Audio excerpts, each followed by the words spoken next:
Hello दोस्तों, मैं ऐसी जगह में जा रहा हूँ बट मैं आपको बता दूँ मैं कौन से लोकेशन में हूँ।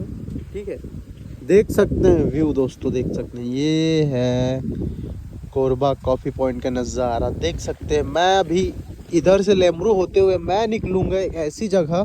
चलो बताते हैं, मैं अभी पूरा बताऊँगा नहीं कहाँ जा रहा हूँ, आप लोग खुद ही देखना। ठीक है दोस्तों, देख सकते हैं मेरे बैग वैग रेडी हो गए और मैं निकल रहा हूँ यहाँ से। बहुत दूर जाऊँगा थोड़ा सा, बट देखते हैं कहाँ तक जाते हैं। चलिए आपको बताते हैं दोस्तों, देख सकते हैं यहाँ का नज़ारा। ठीक है दोस्तों, फिर मिलते हैं, बने रहिए मेरे वीडियो को, चलते हैं।